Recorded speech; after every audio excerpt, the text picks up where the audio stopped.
कि पहले चिट्ठी टाइप हो, उसको सीओ साहब सुधारें, फिर दोबारा टाइप हो, फिर प्रिंट निकले, 3 बार प्रिंट निकलता है, फिर साइन होते हैं, फिर स्कैन होता है, फिर उसको अटैचमेंट लगा के हमें मेल भेजते हैं। मेरे मेल पर कम 100 मेल आते हैं रोज। अरे किस बेवकूफ ने सिखाया ऐसा मेल करना?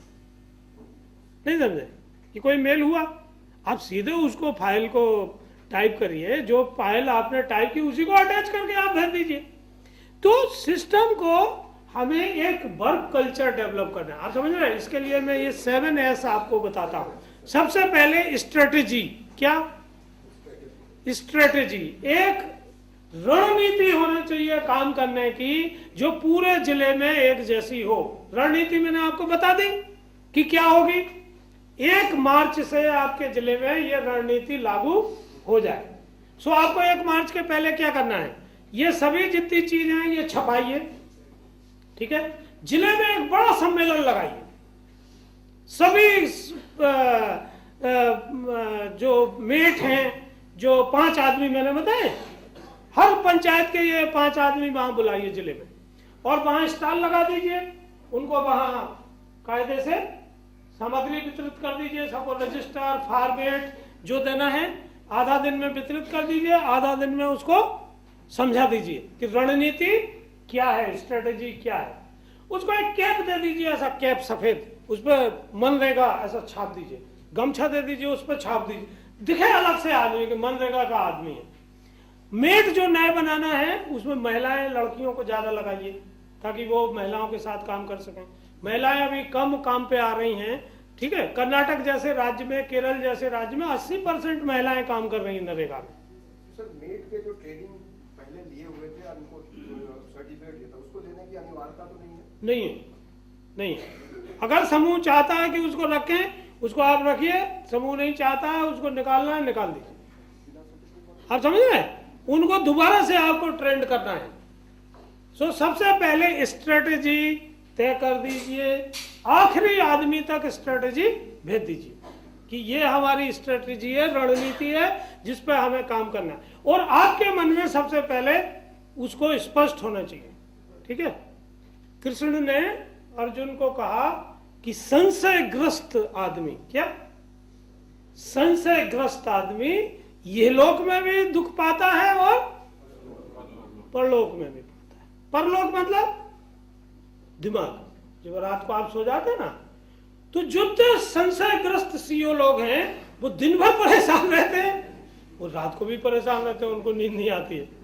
नहीं, तो संशय मुक्त होकर काम करना है। स्ट्रेटेजी को फिक्स कर दीजिए, मैनुअल पढ़ लीजिए, और कुछ सर देखने की जरूरत नहीं। दूसरी चीज है स्ट्रक्चर। एक स्ट्रक्चर क्रिएट करिए नीचे से लेके ऊपर तक। अब स्ट्रक्चर मैंने बता दिया। क्या बताया? नीचे रोजगार जॉब कार्ड धारी, उनका समूह, उनका मेट, ग्राम रोजगार सहायक, सचिव, सरपंच, सब इंजीनियर और सीओ। ये स्ट्रक्चर है। इस स्ट्रक्चर को सबका रोल रिस्पॉन्सिबिलिटी क्लियर कर दीजिए, उसकी ट्रेनिंग करिए, ठीक है? एक एक दिन की छोटी छोटी ट्रेनिंग लगाइए। जो आपके यहाँ अच्छा बोल सकते हैं उनको बोलिए कि वो उनको समझाएं। सीओ जनपद, जिला पंचायत सीओ बोले, बताएं उनको। कोई बहुत बड़ी ट्रेनिंग करने की जरूरत नहीं है, आधा दिन में समझा देंगे तो बिल्कुल सिंपल चीज है, ठीक है? सो स्ट्रक्चर काम करता है। देखो, व्यक्ति का इंपॉर्टेंस नहीं है। मैं यहाँ हूँ, नहीं रहूंगा, आप यहाँ हैं, आप यहाँ नहीं रहेंगे, पर अगर स्ट्रक्चर आपने क्रिएट कर दिया तो वो हमेशा काम करेगा, ठीक है? सो स्ट्रक्चर क्रिएट करें। तीसरी चीज सिस्टम। ये जो स्ट्रक्चर है वो किस सिस्टम से काम करेगा, किसके क्या अधिकार हैं, क्या कर्तव्य है, जॉब चार्ट क्या है, वो क्लियर होना चाहिए, ठीक है? सिस्टम बना दीजिए, उसकी क्लियरिटी ला दीजिए, बार बार बता के कि ये सिस्टम है। फिर स्टाइल, काम करने का स्टाइल। देखो, अभी स्टाइल बहुत अच्छा नहीं है।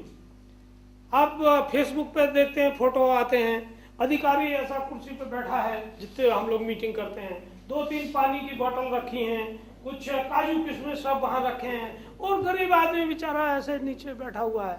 नहीं, ये क्या स्टाइल है यार? जैसे मान लीजिए अगर हम आप में से कुछ लोगों को यहाँ नीचे बिठा दें तो आपकी साइकोलॉजी क्या होगी?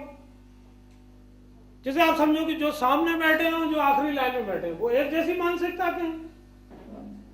नहीं है, वो थोड़ा इंफीरियरिटी फील कर रहा है जो पीछे बैठा है। तो बैठने का, बातचीत का, आप समझ रहे, बिहेवियर का बहुत फर्क पड़ता है। अभी सरपंच सचिव रोज जनपद में खड़े रहते हैं सील सिक्का लिए, वही सील लगा देता है राममती सत्य प्रतिलिपि उसकी काहे की प्रस्ताव की। तो किसी को आने की जरूरत नहीं है, आप समझे, अगर स्ट्रक्चर है और सिस्टम है तो वो काम करेगा। अगली चीज है स्टाफ। क्या है स्टाफ? देखो, एक होटल चेन है मेरियट। क्या चेन है? मेरियट। अभी भोपाल में एक मेरियट खुल गया, ठीक है। उनके जो फाउंडर चेयरमैन थे, उनसे एक पत्रकार ने पूछा कि आपके जो स्टेक होल्डर्स हैं, कौन कौन है कंपनी में stakeholder? Number 1 shareholders, जो पैसा लगाते हैं। नंबर 2 कर्मचारी, और नंबर 3 ग्राहक। ये 3 स्टेक होल्डर हुए। तो आप किसको महत्व देते हैं? किसको महत्व देगा? ग्राहक को। कितने लोग ग्राहक से सहमत हैं? अभी बहुत लोग संशयग्रस्त हैं।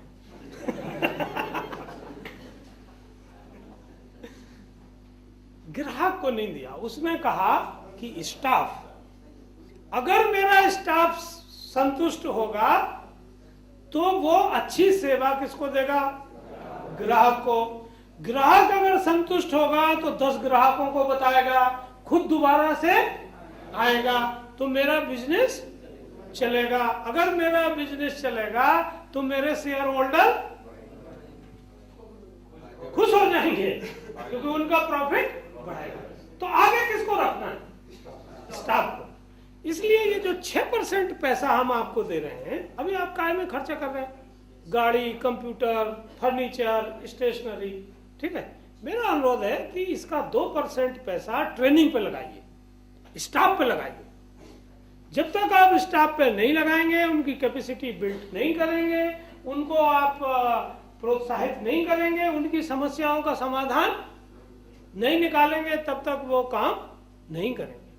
अगर स्टाफ खुश रहेगा तो ये जो समस्या है ना मजदूरों की, बाकी की, ये अपने आप सुलझ जाएगी। तो स्टाफ पे बहुत जोर देने की जरूरत है। और अगली चीज है स्किल। डिफरेंस जो लाते हैं, वर्क कल्चर जो बनता है वो कहाँ से बनता है?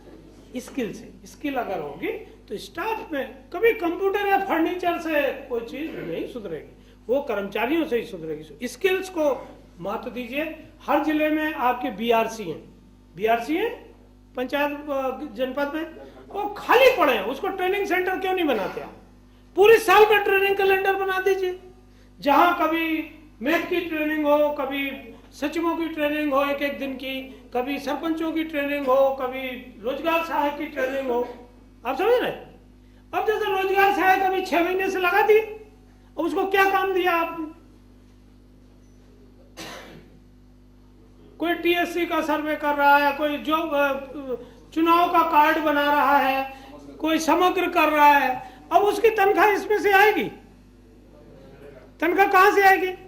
नरेगा में। नरेगा में तनख्वाह कैसे मिलती? हाँ, अगर खर्चा नहीं होगा तो तनख्वाह नहीं आएगी।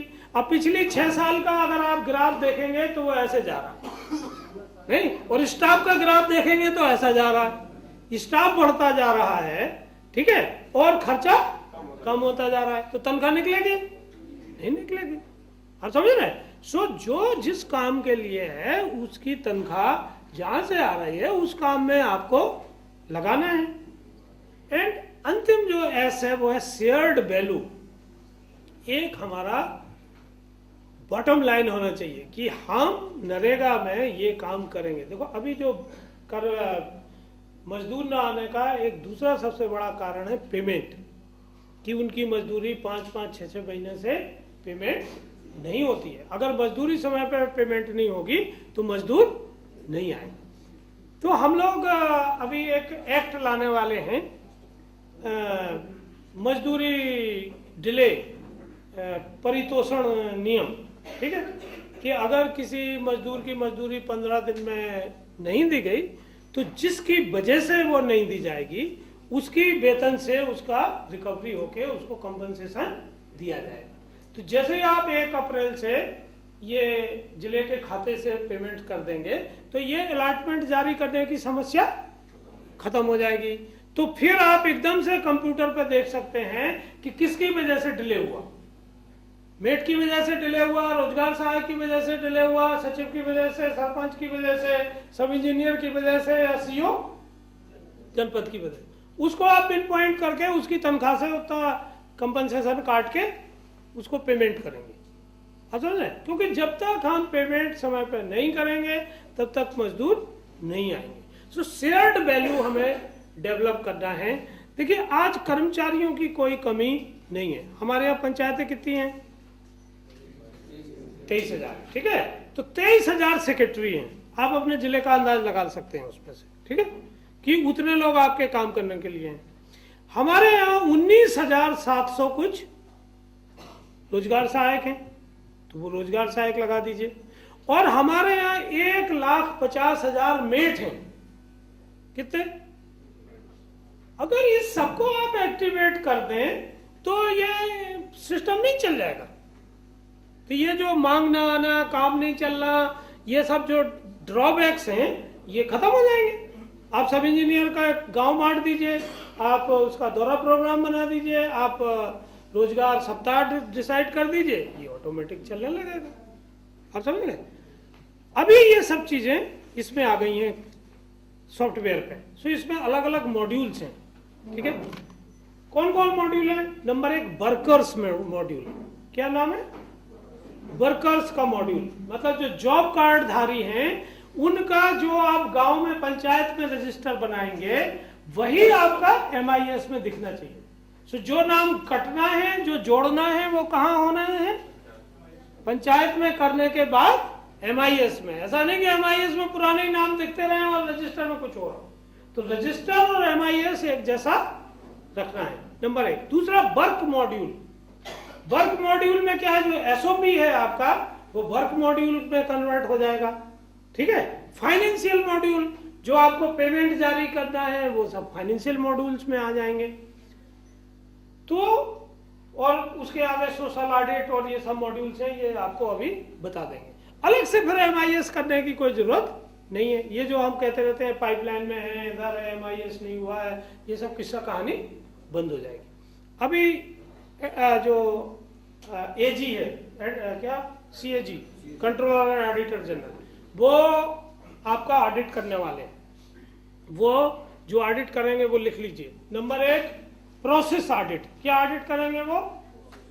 प्रोसेस ऑडिट की जो रिकॉर्ड बनना है वो पंचायत में है, उसमें वो प्रोसेस अपनाया गया कि नहीं अपनाया गया। तो ये बहुत जरूरी है। आपको एक अभियान चलाना है 8 दिन का कि हर पंचायत में ये रिकॉर्ड बन जाए। और कहां रखा रहे? ग्राम पंचायत में। ठीक है, सो प्रोसेस ऑडिट होगा। दूसरा होगा क्या? Performance audit.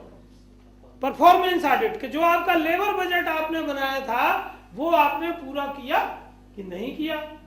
तो कोशिश करिए अभियान चला के कि ज्यादा से ज्यादा लोगों को काम मिले। मेट को लगाइए।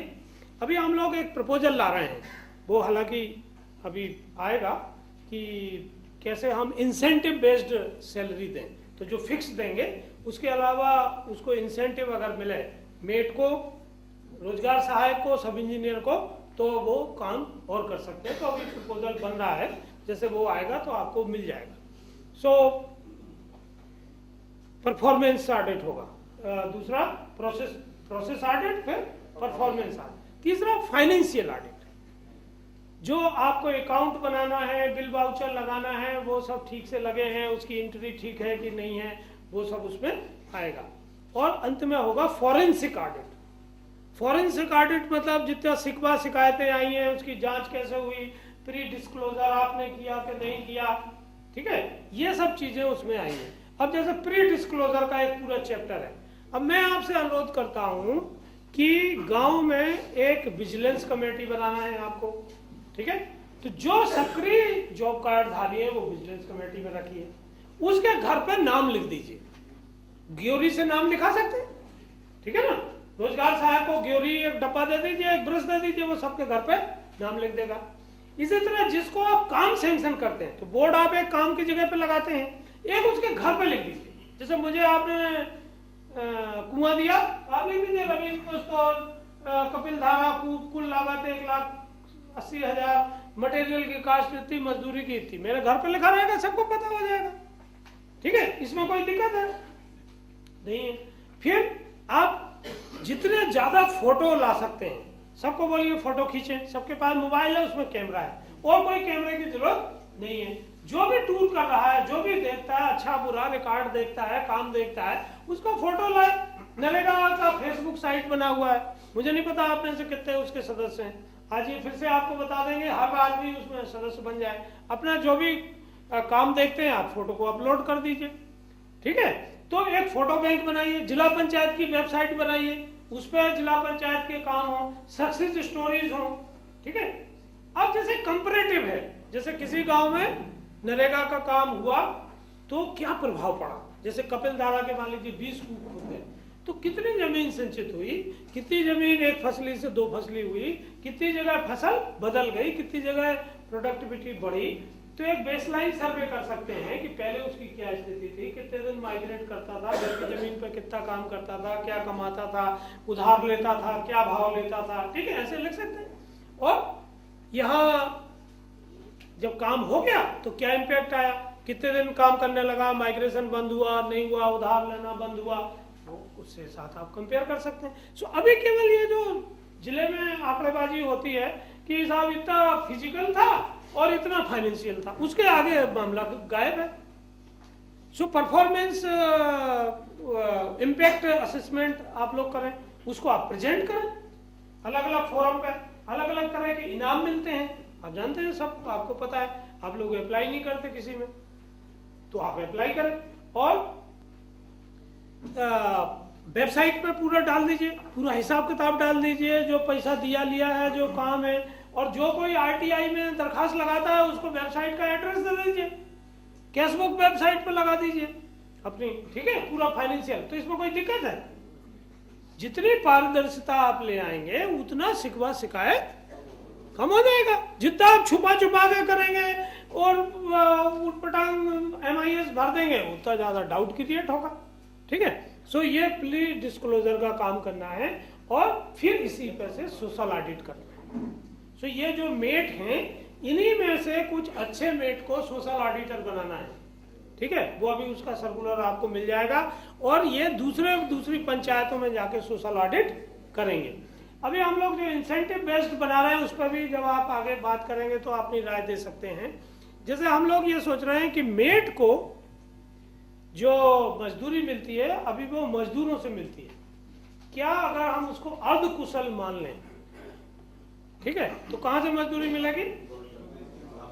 मटेरियल से।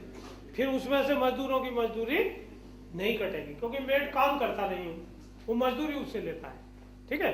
तो एक ये प्रस्ताव है, आप अपना राय दीजिए कि इसको किया जाए नहीं किया जाए, अच्छा है बुरा है।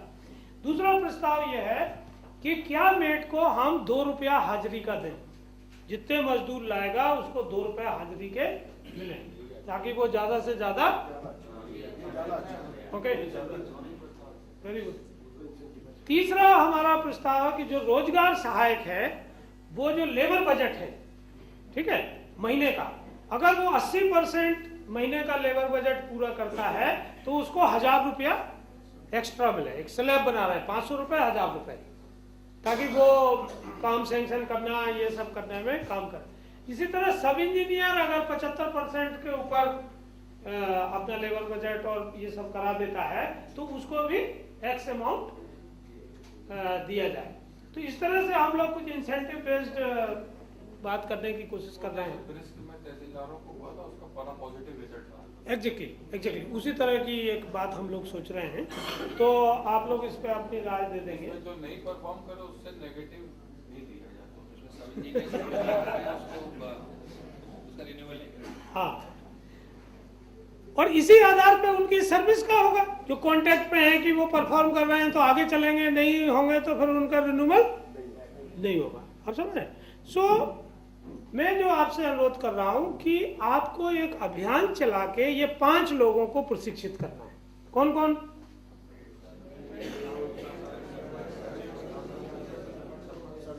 ठीक है, सो आप तय कर लीजिए, बीआरसी में करना है, क्लस्टर ऑफ पंचायत पे करना है। आप जो अच्छे आपके यहाँ कर्मचारी हैं, लड़के लड़कियां, उनको सिलेक्ट कर लीजिए, उनके नाम दे दीजिए, उनको हम यहाँ ट्रेन कर देंगे, आप उनको आगे ट्रेनिंग में लगा दीजिए। ट्रेनिंग का एक अभियान, मैसिव अभियान चलाना है, नंबर 1। नंबर 2, एक मैसिव अभियान आपको ये जो हक से मांगो वाला है ये चलाना है। मजदूरों को ये पता नहीं है कि ये उनका हक है। आप समझ रहे हैं? जैसे सोचो कैसे फर्क आता है। जैसे आप जिस कुर्सी पे बैठे हैं, अगर ये यहाँ की प्रिंसिपल ये कह दें कि ये मीटिंग के बाद आज शाम को ये कुर्सी आप ले जा सकते हैं, तो आप ऐसे ही बैठेंगे कि थोड़ा संभल के बैठेंगे? कैसे बैठेंगे? ठीक है, अब ये कुर्सी किसकी है? सरकारी। फिर कुर्सी किसकी हो गई? अपनी। जैसे ही अपनी हुई वैसे ही भाव बदल गया। बाहर कुछ नहीं बदला, बाहर वही कुर्सी है, आप भी वही है, भाव कहां बदला? अंदर। अभी आप क्या कहते हैं कि किसका पैसा है? सरकार का। तो कुआं किसका? सरकारी। सीसी रोड किसका? सरकारी। स्टाफ डैम किसका? सरकारी। तो उसको सुधारने की जवाबदेही किसकी? सरकार की। तो आदमी क्या करता? दरखास्त देता है, नहीं? जब बहुत ज्यादा दरखास्त आती हैं, बहुत शिकायतें बढ़ जाती हैं, तो कलेक्टर साहब, सीओ साहब क्या करते हैं? समस्या निवारण शिविर लगाते हैं और भारी भाषण भूषण होता है, और फिर 742 समस्याएं आती हैं, उसमें से 638 निपट जाती हैं मौके पे। उसकी घोषणा शाम को हो जाती है और लिख देते हैं कि साहब बजट के अभाव में करना संभव नहीं है, नहीं? तो ये जो केवल अभी हम पैसा ये कह के दे रहे हैं कि सरकार का पैसा है, मैं ये चाहता हूं कि आप ये कहें कि ये पैसा किसका है? आपका। अब जैसे ही आप ये कहेंगे कि आपका पैसा है, तो आप में से कोई आदमी अपनी तनख्वाह में घपला करता है? नहीं करता। देखो, मैं जब डीपीआईपी में था तो मैंने 600 करोड़ रुपया 53,000 समूहों में बांटा। कितना? 600 करोड़। आप सबके जिलों में डीपीआईपी हुआ है, आप जानते हैं। आप एक केस ला दीजिए कि साहब समूह ने पैसा खा लिया, जबकि उसकी कैशबुक, उसकी बैंक की पासबुक और चेकबुक किसके हाथ में थी? क्यों नहीं खाया? क्योंकि उसको ये कहा गया कि ये तुम्हारा पैसा है, या तो तुम इस पैसे का उपयोग करके अपनी जिंदगी बदल सकते हो, अपने बच्चों का भविष्य संवार सकते हो, या आप खा पी लो। तो क्या करेगा आदमी? तो केवल कहने का फर्क है। जो आपका कर्मचारी है, जो लास्ट में इंटरफेस करता है, वो कौन है? मेट, ग्राम सहायक, सचिव। उसमें ये भावना लाना है कि वो ये कहे कि भैया ये 1,62,000 जो मिला है वो 13 रुपया है, अब तू बता कि कैसे कुआं खुदना है। आप समझ रहे हैं? सो हितग्राही को इन्वॉल्व करना है प्रक्रिया में। अभी हितग्राही इन्वॉल्व नहीं है। आप जब भी कोई काम सैंक्शन करें, आप उनको बोलिए कि बेस्तर से अगर पर्सनल काम है तो हितग्राही का दस्तखत अनिवार्य रूप से होगा, मेजरमेंट पे होगा, उसमें होगा काय में, मास्टर में, और कोई मटेरियल खरीदा जाता है तो उसमें होगा, ताकि वो इन्वॉल्व रहे। दूसरे, अगर कोई सार्वजनिक काम है तो यूजर ग्रुप बनाइए, उपभोगकर्ता दल, कि डायरेक्ट या इनडायरेक्ट किसको लाभ होने वाला है। आप समझ रहे हैं? अभी ये निर्देश है, पर अभी इसको एंड में बनाते हैं, जब काम हो जाता है, नहीं? तब वो क्या करेगा? सांप निकल गया तो वो क्या रास्ता पीटता रहेगा? ये पूरा खर्चा ही हो गया, सब काम हो गया। तो अभी मैं क्या कह रहा हूं आपसे कि पहले से यूजर ग्रुप आपको बनाना है, और यूजर ग्रुप को भागीदार बनाना है कि वो मास्टर पर साइन करेगा, वो मटेरियल खरीदने में भागीदार होगा। आप कल्पना करिए कि जैसे एक सीसी रोड आप बना रहे हैं, तो कौन सही बनाएगा?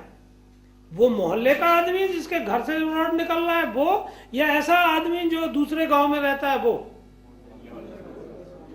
आप समझ रहे ना? तो केवल छोटे छोटे इंटरवेंशन अगर आप ले आएंगे तो आप जन भागीदारी बढ़ा सकते हैं। देखिए ये कार्यक्रम टीम वर्क है, ये कोई एक आदमी का कार्यक्रम नहीं है। 53,000 गांव में करोड़ों करोड़ लाखों काम चलाना, it is a massive work. आपके पास कोई दिव्य दृष्टि नहीं है। आपको जब तक आप लोगों को इन्वॉल्व नहीं करें, और लोग कैसे इन्वॉल्व होते हैं? स्वार्थ से। बेसिक क्या है? स्वार्थ। स्वार्थ नहीं, जैसे इतने लोग कमरे में बैठे हैं, क्यों बैठे हैं? स्वार्थ बस, कि आपको आज की तनख्वाह चाहिए, या आप कोई मेरा भाषण सुनने आए हैं। अगर आपको ऑप्शन होता कि संडे में मेरा भाषण सुनना है कि फिल्म देखने जाना है, तो क्या करते? ठीक है ना। पर चूंकि स्वार्थ क्या है कि तनख्वाह लेना है, नहीं लेंगे तो ये आपको नोटिस दे देंगे, तो आप यहां बैठे हुए हैं। अब जब गांव वाले का स्वार्थ, वो भी इसी बात में काम करते। देखो कोई भी, जैसे आपने अखबार पढ़ा कि कुंभ में 3 करोड़ लोग गए, काय के लिए गए? बेसिक चीज क्या है? स्वार्थ, मोक्ष, धन, कष्टों से मुक्ति, स्वार्थ। तो स्वार्थ कैसे, किसका स्वार्थ है उस काम में? उस आदमी को आप लगाएंगे, स्वार्थ क्रिएट करेंगे, तो वो अपने आप काम करेगा। किसी से कहो कि निस्वार्थ काम करो, करेगा? नहीं करेगा। समाज में अभी समाज सेवकों की कमी है कि खूब है समाज सेवक? ज्यादा ही है। वो समाज उनसे खुश है? नहीं। क्यों? क्योंकि अव्वल दर्जे में तो समाज ने कहा नहीं कि तुम हमारी सेवा करो, ठीक है। दूसरों ने पता भी नहीं है। मान लीजिए समाज को दाएं पैर में सेवा की जरूरत है और वो बायां पैर दबा रहा है पूरी ताकत से, या उसको सर में जरूरत है और वो पैर दबा रहा है, आप समझ रहे? तो अपनी भलाई कौन कर सकता है? स्वयं। आप क्या कर सकते हैं? आप एक मौका, एक अपॉर्चुनिटी क्रिएट कर सकते हैं। जैसे मान लीजिए कोई जॉब कार्ड धारी है और वहां आपने काम खोल के क्या किया? एक अपॉर्चुनिटी क्रिएट की। अब जो उस अपॉर्चुनिटी का लाभ लेंगे वही तो आएंगे काम करने। अगर कोई नहीं आ रहा तो आप क्या करोगे? क्या कर सकते? बोलिए। आप नहीं कर सकते, ठीक है ना। सो आपको क्या करना है? अपॉर्चुनिटी क्रिएट करना। उस अपॉर्चुनिटी के बारे में उनको जानकारी देना है कि भैया ये मौका है, आप चाहो तो इसका लाभ उठा लीजिए। सो एक मैसिव प्रोग्राम चलाइए जिसमें मजदूरों को ये पता हो, जिसमें आपस की लड़ाई ना हो। जब भी सरपंच सचिव किसी का भी विवाद हो, आप तत्काल उसको दूर करें। हर चीज का हल है, ऐसा नहीं है कि हल नहीं है, केवल आपको इच्छा शक्ति उसकी होना चाहिए।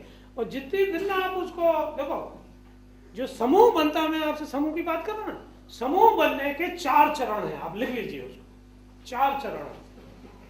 सबसे पहला चरण क्या है? फॉर्मिंग। क्या? फॉर्मिंग। समूह बनता है, ठीक है। संगठन में लोग आए, जैसे आपकी शादी, कितने लोगों की शादी हो गई? सभी की हो गई, वेरी गुड। तो जैसे शादी हुई तो ये क्या हुआ? फॉर्मिंग, ठीक है। फॉर्मिंग हुआ तो दूसरी स्थिति क्या आई? स्टॉर्मिंग। झगड़ा शुरू हो गया पति पत्नी।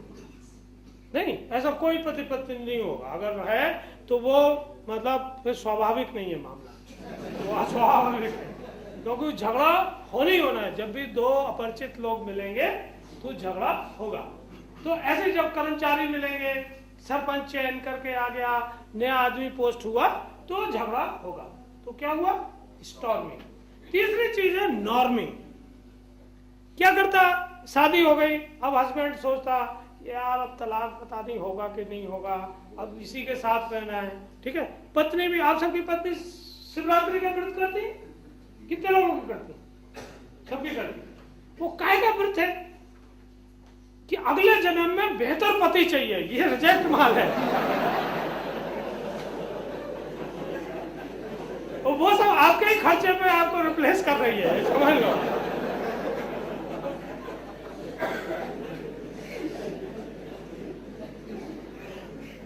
तो फिर थोड़ा सा पति नीचे आता है, पत्नी थोड़ा, और एक सामंजस्य बनता है। सामंजस्य बनता है तो चौथी चरण आता है परफॉर्मिंग, फिर काम होता है, ठीक है।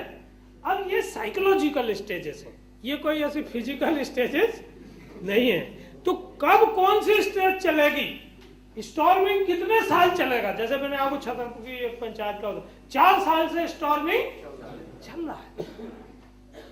तो ये एक दिन में भी बंद हो सकता है और ये कभी भी बंद नहीं हो सकता। आप समझ रहे? सो आप समझिए और एक डायनेमिक्स क्रिएट करिए। सीओ जिला पंचायत जनपद सीओ को दफ्तर में बैठने की जरूरत नहीं, 20 दिन आपको घूमना चाहिए। कोई नहीं जाता, दफ्तर में ही बैठे हैं। अब दफ्तर में बैठ के क्या कर रहे हैं आप? ब्लड प्रेशर बढ़ा, नहीं? ब्लड प्रेशर बढ़ता है। दफ्तर में कौन आता मिलने? नेता, पत्रकार, वकील, ठीक है, आरटीआई एक्टिविस्ट। ये किसकी समस्या लेके आ रहे हैं? किसी और की, उनकी खुद की कोई समस्या नहीं, ठीक है। तो वो चाहते हैं कि समस्या का हल हो जाए? नहीं चाहते, क्योंकि समस्या का हल हो जाएगा तो कौन पूछेगा? नहीं। तो अगर आप गांव में जाएंगे तो कौन मिलेगा गांव में आपको? जिसकी खुद की समस्या, तो उसका हल हो सकता है, क्योंकि वो हल चाहता है, तो आप उसकी मदद कर सकते हैं। और अगर आप गांव में जाएंगे तो आपको टीएडीए मिलेगा, तो तनख्वाह से एक्स्ट्रा कुछ आमदनी होगी कि नहीं होगी? कि दफ्तर में बैठ के हो?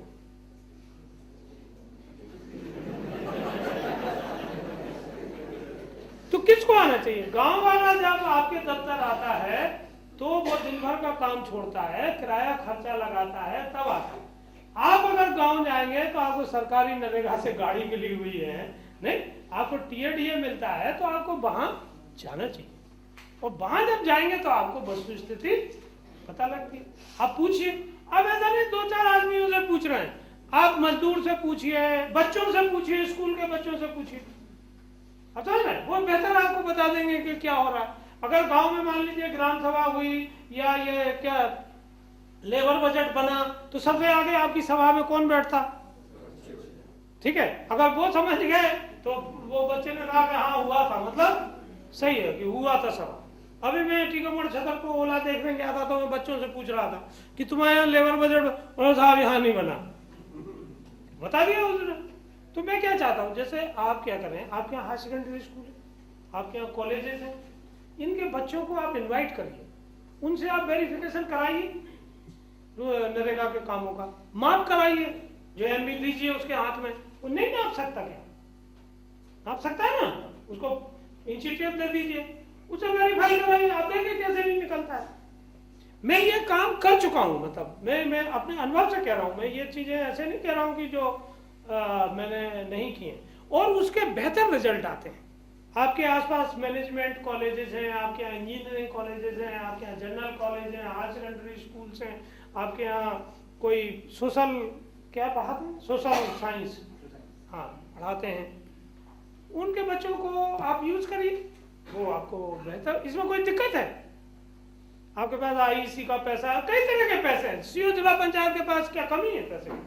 वो निकालना चाहें तो 50 तरह का पैसा निकाल सकते हैं। तो जितना ट्रेनिंग का पैसा है, आईईसी का पैसा है, उसको जुडिशियसली हमें यूज करना है, कम्युनिटी को इसमें जोड़ना है, एक ओपननेस लाना है। सो जो मैं आपसे बात कर रहा था वर्क कल्चर की, एक ब्रांड नेम की, ठीक है। जैसे अभी आप सबके बच्चे कॉलेज में पढ़ते हैं, अगर कोई बच्चा से पूछा जाए कि आपका पिताजी कहाँ काम करता, तो वो उसको कहेगा कि मनरेगा में काम करता है? अपने दोस्त को कहेगा? नहीं कहेगा। और अगर आप गलती से कभी चले भी जाएंगे उसके कॉलेज, तो वो कहेगा कि अंकल आए हैं, पिताजी नहीं आए। नहीं, तो ये जो एक नेगेटिव छवि हम बना रहे हैं, पंचायत मनरेगा मतलब गड़बड़, ये कौन बना रहा है? एक बल्क कल्चर हम क्रिएट कर रहे हैं, हम सब उसके हिस्से। तो ये हम बदल सकते हैं, ठीक है। और आप सब लोग क्या बेस्ट टीम नहीं है? ग्रामीण विकास में मध्य प्रदेश में इससे बेहतर कोई टीम हो सकती है? आप में से कितने लोग अपने आप को घटिया समझते हैं? जरा हाथ उठाइए। तो फिर यार बेस्ट परफॉर्मेंस क्यों नहीं देते? आप समझ रहे हैं? सो आप जुट जाना है, एक पॉजिटिव एनर्जी फील्ड में क्रिएट करना है। कोशिश करिए कि लेबर बजट 80-90% हम अचीव करें, बहुत पैसा है। एवरेज पंचायत जहाँ 400 मजदूर होते हैं वहाँ 1 करोड़ के ऊपर पैसा आप खर्चा कर सकते हैं एक योजना से। ऐसी आप कितनी योजनाएं चला रहे हैं। और अगर उसको कन्वर्जेंट करेंगे, देखो मेरा आगे प्लान क्या है कि नरेगा को हम प्लेटफार्म के तौर पे यूज करें। मैंने आपसे क्यों कहा कि समूह 2 भागों में बांट दें।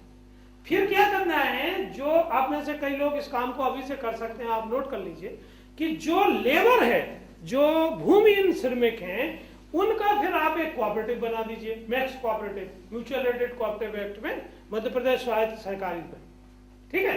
अगर हर पंचायत में आपने एक कोऑपरेटिव बना दिया और उसको आप लाइवलीहुड से ट्रेनिंग दे सकते हैं निर्माण कार्य की, अच्छा कारीगर, बारबेट बायर, इलेक्ट्रीशियन, ठीक है, और उसको एक इक्विपमेंट कुछ सेट दे सकते हैं जैसे मिक्सर, वाइब्रेटर, सेंटरिंग, ठीक है, और कारीगरी के औजार, ऐसे इंजीनियर लोग लिस्ट बना देंगे। तो जहां पंचायत ठेका देगी वहां यह सोसाइटी ठेका ले सकती है। अब इस पंचायतों के काम में क्वालिटी क्यों नहीं है?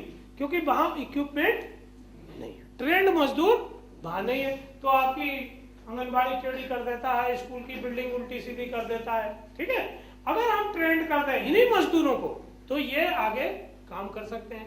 अगर नरेगा का काम करना है तो उनका पास जॉब कार्ड है, वो इंडिविजुअल काम कर सकते हैं अपने ग्रुप में, और नरेगा के अलावा काम करना है तो वो ठेका ले सकते हैं। इसी तरह जो एग्रीकल्चर वाले हैं, फिर उनको आप लैंड लेबलिंग दीजिए, उनको मैडम धान दीजिए, उनको कुआं दीजिए, पंप दीजिए, उसको जैसे वैल्यू एडिशन कराइए। जैसे कोई आदमी गेहूं पैदा कर रहा है, ठीक है, गेहूं क्या भाव बिकेगा? 1500। अभी कितना हो गया? 1500। और गेहूं का बीज क्या भाव बिकता? ठीक है, अगर उसके कोऑपरेटिव हो गए तो 3500 का बीज बिकता है, 3200 रुपए का। तो वो बीज उगाने में कोई बीज जो किसान उगा रहे हैं वो भी किसान है, ये भी किसान है, तो आप उसको बीज उगाने में लगा सकते हैं। मैं अभी जब रीवा और जबलपुर में कमिश्नर था तो मैंने 6000 कोऑपरेटिव बनाए। कितने? 6000। यही काम करते थे कमिश्नर के तौर पे, गांव में जाते थे, सम्मेलन लगाते थे। क्यों? इनने अच्छा काम किया। सतना जिले में ये थे 4500 लोग हमने सर्विस प्रोवाइडर के तौर पे इन लोगों ने बनाए। कौन? सर्विस प्रोवाइडर, गांव के लोग, जिसमें जगार दल, ठीक है, तो गाना वाना बजाना होता था, लोग बढ़िया गाते थे, नाटक नौटंकी करते थे, कविताएं पढ़ते थे, सम्मेलन होता था। तो फिर एनिमेटर, फिर सर्विस प्रोवाइडर, बुक कीपर और सोशल ऑडिटर, और उनकी ट्रेनिंग की, SIRD से ट्रेनिंग करते थे और वो काम किए। इनके यहाँ उचारा में कई लोगों ने 2-2 लाख रुपए तक कमीशन लिया काम करके। अगर किसी सर्विस प्रोवाइडर को 2 लाख रुपए साल मिल रहा है, मतलब 14-15 हजार रुपए महीना कमाया उस आदमी, और इनको काम करने वाले लोग मिल गए। इतनी भर्ती तो आप कहीं नहीं कर सकते ना। जैसे अगर मेट है, हर पंचायत में 5 मेट बन गए, तो इतनी भर्ती आप कभी कर सकते हैं? अब उसको केवल ट्रेनिंग आपको देना है। जैसे ही आप ट्रेनिंग दे देंगे तो वो आदमी ट्रांसफर होगा? नहीं होगा। वो आदमी रिटायर होगा? नहीं होगा। उस पर कोई राजनीतिक दबाव चलेगा? नहीं चलेगा। बेहतर काम करेगा। इससे सस्ता सर्विस प्रोवाइडर कहां मिलेगा आपको? आप समझ रहे हैं? तो आपको कम्युनिटी के साथ इसको जोड़ना है। रीवा जिले की, रीवा संभाग की महिलाएं आज भी 2 करोड़ रुपए महीने का दूध दुग्ध संघ में देती हैं। 2 करोड़ रुपए महीने का। DPIP में हम लोगों ने एक पोल्ट्री की कंपनी बनाई। हमने 17 कंपनियां बनाई, कुल 19 कंपनी बनाई आज तक। एक जो पोल्ट्री की कंपनी है वो 150 करोड़ रुपए का बिजनेस करती है। कितना? 150 करोड़। चुरहट में उसकी एक सोसाइटी है, 9 करोड़ का बिजनेस करती है चुरहट में। चुरहट कितनी दूर है?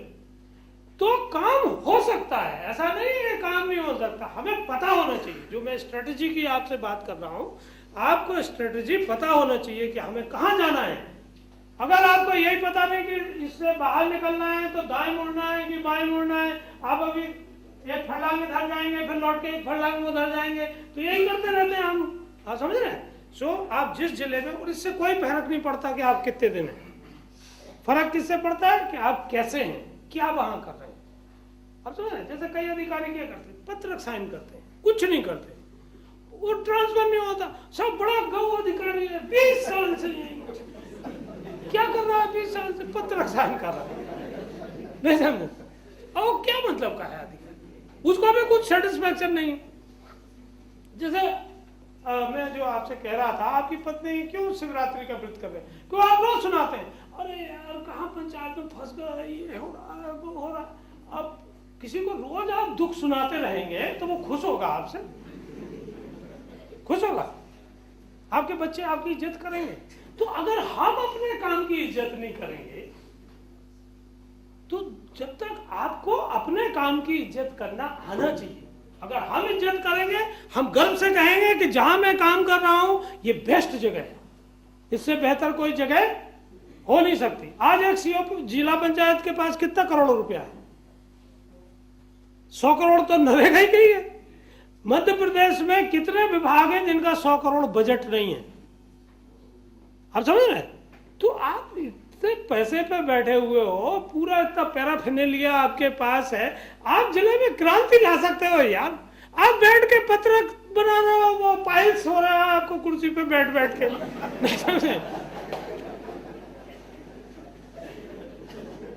तो अगर आप अपनी पत्नी को जल्दी विधवा बनाना चाहते हैं, जल्दी बीमा का और ग्रेजुएटी का पैसा दिलाना चाहते हैं, या बच्चे को अनुकंपा नियुक्ति दिलाना है, तो ठीक है आप दफ्तर में बैठिए।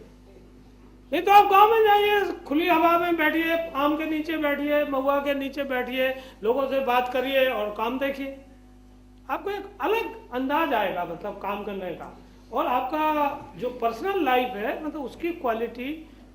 मैं क्यों कह रहा हूं, देखो मैं सीओ था, भोपाल की पंचायत में सीओ था, जिला पंचायत। मैं एक कार्यक्रम बनाता था, मेरा बीडीओ और सीओ, असिस्टेंट इंजीनियर और सब इंजीनियर मौके पे मिलते थे। सरपंचों को पहले से ताकीद होती थी, और मेरे साथ मेरा अकाउंट अफसर, एग्जीक्यूटिव इंजीनियर मेरी गाड़ी में होता था। उस पंचायत की पूरी फाइलें मेरे पास, जो रूट में बनाता था।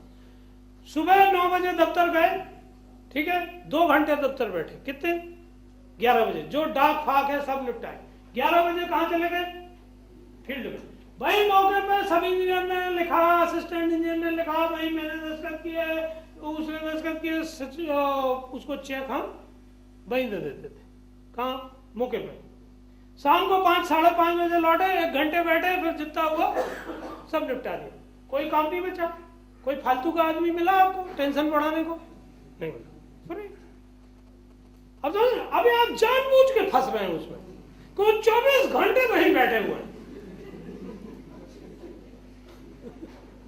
तो ये स्टाइल जो मैं आपसे एक ऐसी बात कर रहा था, चेंज जस्ट स्टाइल, वो आप बदल देंगे तो वर्क कल्चर बदल जाएगा। मैं आगे आपको कहाँ मिलूंगा? गांव में, आपके गांव में। और मुझे कोई कागज नहीं देखना है। क्या देखना है?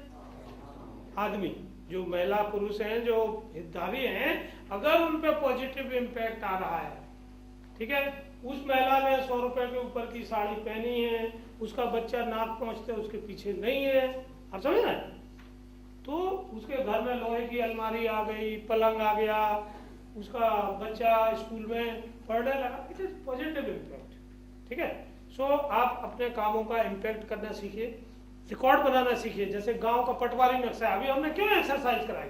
अब आप किसी भी नक्शे को खोल लेंगे तो पूरे गांव में जाने की जरूरत नहीं है। यू एग्जैक्टली नो कि कहाँ कुआं है, कहाँ कुआं नहीं है। अभी आपको कुछ समझ में नहीं आ रहा था। देखो, नक्शा एक ऐसी चीज है, जब भाषा का भी आविष्कार नहीं हुआ था तब काय का आविष्कार था?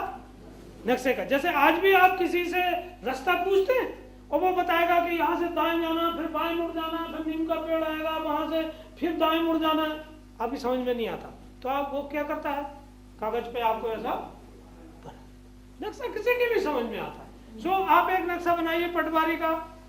नरेगा आने के पहले क्या लैंड यूज था, कितनी जमीन संचित थी, कितनी असंचित थी, पड़ती थी, 2 फसली थी, 1 फसली थी, ठीक है, वहां फिर आपने काम किया, उसी नक्शे पे आप दूसरा नक्शा बना दीजिए कि साहब इतनी सिंचाई हो गई, इतनी खेती की जमीन बढ़ गई, ये सब हो गया। अब 2 नक्शे आप किसी के सामने भी टांग देंगे तो वो समझ जाएगा कि नहीं कि कुछ पॉजिटिव इंपैक्ट हुआ। अब कुछ पत्र कागज दिखाने की जरूरत नहीं है। तो गांव में जब भी कोई आए बाहर से तो कौन बोलेगा? गांव वाले, हितग्राही, मेट, ग्राम रोजगार से, कोई सीओ वीओ नहीं बोलेगा। अभी क्या होता है, जैसे कोई आया तो सीओ चिल्लाने लगता, अरे ऐसा है वैसा, वो बेचारा बोल ही नहीं पाता है जिसका काम है। एक बार हम लोग सागर गए अपने पीएस के साथ, तो वहाँ एक समूह देखा भैंसों का, तो उनने बड़ा भैंसों को धारा मला के तेल वेल लगा के खड़ा किया था लाइन से। तो हमारे पीएस ने हमसे कहा कि रविंद्र, ये भैंसें खेत वेत में चरने जाती हैं कि दफ्तर जाती हैं? अच्छा है, तो इतना आयोजन करने की जरूरत नहीं है। अगर काम चल रहा है तो कोई भी कभी भी आएगा, देख सकते हैं। हम लोग डीपीआईपी में जब किसी को काम दिखाने ले जाते थे तो फीस वसूल करते थे। 5,000 रुपए पर डे की फीस थी, और लोग फीस दे के आते थे। श्रीलंका, ऑस्ट्रेलिया, आपके अफ्रीका, नेपाल, दूसरे इंडोनेशिया के लोग, दूसरे राज्यों के लोग जो फीस दे के देखते हैं, तो कोई जिस दिन उसको दिखाना है उनकी मजदूरी मारी जाएगी ना, तो उससे उसका पेमेंट करते थे। तो आप ऐसे अपने यहाँ कर सकते हैं। तो कोई ऐसा मुझे नहीं लगता कि मैं जो काम किया हूँ वो मध्य प्रदेश के बाहर किया हूँ। वो मध्य प्रदेश के लोगों, डीपीआईपी में जो हमारे कर्मचारी थे, आपके बीच में से बहुत सारे लोग थे, ठीक है ना। तो वो कोई अमेरिका से तो नहीं आए थे, और वो यही काम कर रहे थे बघेलखंड, बुंदेलखंड, मध्य भारत में, नहीं कि कोई मध्य प्रदेश। तो और वर्ल्ड बैंक ने हमें बेस्ट इम्प्लीमेंटेड प्रोजेक्ट का अवार्ड दिया। तो जब ये मध्य प्रदेश में हो सकता है तो नरेगा में क्यों नहीं हो सकता? देखो, मुझे इस बात से बहुत चिढ़ आती है जब कोई ये कहता है कि आंध्र प्रदेश में ऐसा है, वो केरल में ऐसा है। आप में से मुझे नहीं पता कितने लोग नकल करके पास हुए हैं, कितने लोग पास हुए हैं। तो हमें से नकलची क्यों रहेंगे यार? कभी तो सीओ जिला पंचायत गर्व से कहे कि साहब ये मैंने हिंदुस्तान में पहली बार किया। अभी जो आपका एक्ट है, नरेगा एक्ट, उसमें सबसे बढ़िया बात यह है कि इस बार इनोवेशन फंड एक जुड़ा है, आप उसको पढ़ लीजिए। और जो आप अलग हट के काम करना चाहते हैं उसका प्रोजेक्ट आप इनोवेशन में सबमिट कर दीजिए। आप हिंदी में सबमिट करिए, अंग्रेजी नहीं चाहिए। क्या में चाहिए? हिंदी में। देखो, एक विज्ञापन आता है टीवी में, क्या कि एक आइडिया आपकी लाइफ बदल सकता है। तो मैं आपको क्या दे रहा हूं? एक आइडिया जो आपकी लाइफ बदल सकता है, आपको रिकॉग्निशन दिला सकता है। आप समझ रहे हैं कि आप पूरे मध्य प्रदेश से जब बाहर जाएंगे, दूसरे राज्य में, दूसरे देश में या दिल्ली, तो लोग आपको सुनेंगे कि आपने कैसे काम किया। तो ऐसे हजारों हजार सीईओ काम कर रहे हैं ना, कोई कमी है क्या सीईओ लोगों की? पहले भी करते रहे, आगे भी करते रहेंगे। तो जस्ट डू समथिंग डिफरेंट और अनकन्वेंशनल चीजें करो। जो कन्वेंशनल है उससे नहीं हुआ, ठीक है। सही काम करने का एक तरीका है, जैसे कल्पना करो कि जिस आदमी ने लाउड स्पीकर बनाया, किसने बनाया? रेडियो किसने बनाया? ठीक है। उसने एक दिन अपनी पत्नी को कहा कि मैं एक ऐसी मशीन बनाऊंगा जिससे दूर दूर तक लोग सुन सकेंगे। तो उसकी पत्नी ने क्या कहा कि तुम बहुत होशियार हो या बहुत बेवकूफ हो? क्या कहा होगा? वो मशीन थी नहीं था, क्या कहा होगा? बेवकूफ। ठीक है। अब माइक बन गया। तो जितने भी अच्छे काम होते हैं वो बेवकूफी से ही होते हैं, वो समझदारी से नहीं होते। जो आईपॉड बनाया ना, जिनने आईफोन, क्या नाम था उनका? Steve jobs. ठीक है। स्टीव जॉब्स ने हार्वर्ड यूनिवर्सिटी में एक भाषण दिया था जिसमें उन्होंने बच्चों से कहा था कि स्टे हंग्री, स्टे फुलिश। ठीक है। नए आइडिया के प्रति भूखे रहो और बेवकूफी का काम करो, तो तुम सबसे बड़े बिजनेसमैन बन सकते हो। Just think opposite. जो काम चल रहा है उसको डिफरेंट तरीके से एक बार सोच के देखो ना। जैसे आप जिला पंचायत में ही आए, अब जब मैं पहली बार जिला पंचायत सीईओ लगा, मुझे कई दिन तक समझ में नहीं आया कि सीईओ का काम क्या है, करना क्या है। इतनी डाक आती थी, सुबह से मार करते रहो उधर उधर, दिन भर उसी में निकल जाता। तो मैंने एक दिन सबसे पहले काम किया कि जिला पंचायत का एक सेक्शन का ऑर्डर बनाया कि जिला पंचायत में कितने सेक्शन होना चाहिए और किस सेक्शन में क्या काम होना चाहिए, और वो मैंने निकाल दिया। तो मेरी लाइफ इजी हो गई। मैंने सब काम बांट दिए। जैसे मैंने यहाँ आके नरेगा में क्या किया, सबसे पहले मैंने एक सेक्शन बनाए इन लोगों ने। अब इनके सेक्शन लिखे हुए हैं, इनके काम लिखे हुए हैं कि कौन विषय किस सेक्शन में होगा, ठीक है। तो अब मुझे चिंता करने की जरूरत नहीं है, अब वो सेक्शन वाला चिंता करेगा, उसको उसकी तनख्वाह मिलती है। So just delegate and forget, उसको महत्व दोगे, काम करोगे तो वो आदमी काम करेगा। अभी जिला पंचायत में क्या कोई सिस्टम दिखता है आपको? आधे आदमी खाली बैठे हुए हैं, उनको कोई काम नहीं मिल रहा है। कुछ लोग इतने ओवरलोडेड हैं कि सब काम उन्हीं को दिया हुआ है। कई जनपदों में हमारे नरेगा के कई कर्मचारियों को काम ही नहीं है, वो डबल है। वो कई बार अभी शिकायत कर रहे थे कि साहब सीओ साहब ने चार्ज ही नहीं दिया। अब उसकी शक्ल पता नहीं उसको पसंद क्यों नहीं आ रही सीओ साहब को, अब समझ में। सो आपको सिस्टम बना के अगर काम करेंगे तो स्टाफ की कोई कमी नहीं है, पैसे की कोई कमी नहीं है। आइडिया मैंने आपको दे दिया, ठीक है। सो कंफर्टेबली काम करिए, डोंट लुक सीरियस। सीरियस लोग अच्छे नहीं लगते। सीओ साहब से बात करो, मुंह बनाएंगे, पता नहीं। मैं कई बार डर जाता हूँ कि ऐसा नहीं यार हार्ट अटैक आ जाए तो मेरी मुसीबत खड़ी हो जाए, ठीक है। बिकम सिंसियर, सिंसियरिटी से काम करिए। हार्ड वर्क की जगह स्मार्ट वर्क करिए। क्या करिए? Smart work. Okay, thank you.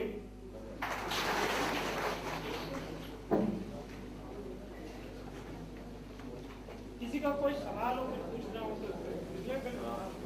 मैं अनुरोध करूंगा यहाँ पर जितने भी प्रतिभागी हैं, अधिकारी हैं, कि वो अपने अपने ग्रुप में अगर किसी की कोई क्वेश्चंस हों, एपीओ के, असिस्टेंट अकाउंट ऑफिसर्स के, पीओ के, क्योंकि उनको इस योजना का क्रियान्वयन करना है, तो क्रियान्वयन से जुड़े हुए जो उनके सवाल होंगे उसका यहाँ से आयुक्त महोदय के द्वारा समाधान कारक उत्तर दिया जाएगा।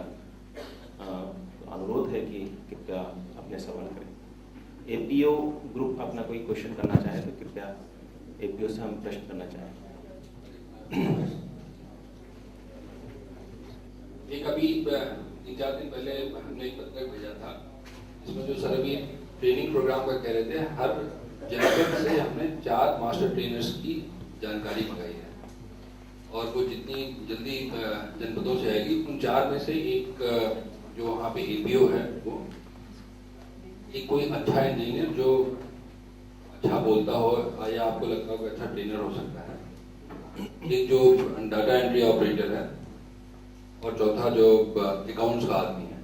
ये 4 लोग जो फर्दर फिर अपने ब्लॉक की सभी पंचायतों का एक जो ट्रेनिंग करेंगे, जो मेट्स की, सब इंजीनियर्स की और ग्राम रोजगार सहायक और बाकी जो नीचे हैं उनकी ट्रेनिंग करेंगे। ये आप लोग आज जाने से पहले हम आपको एक पत्रक सर्व कराएंगे, तो कौन पॉसिबल बेस्ट ट्रेनर्स हैं उन ट्रेनर्स की जानकारी अनिवार्यता देके जाएंगे। Thank you. Double A group का किसी को कोई क्वेश्चन? जो लैंड डिपार्टमेंट है सर, उनके भी बहुत सारे काम हैं सर, क्या अपन उनको एफडीओ नहीं दे सकते जो उनके हेड हैं? नहीं। मैंने क्या कहा, पिल्ला अपने हाथ में रखना है। पिल्ला क्या है? और कोई जनपद सीओ ग्रुप से कोई बल?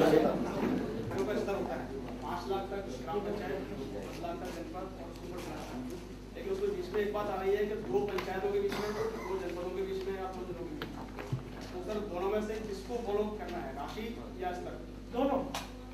देखो ऐसा है कि जो हमने आपको लेबर बजट बनाने का निर्देश दिया था, उसमें ये कहा था कि जो ग्राम के नीचे के रहेंगे, जो 2 जनपदों के, 2 पंचायतों के काम हैं,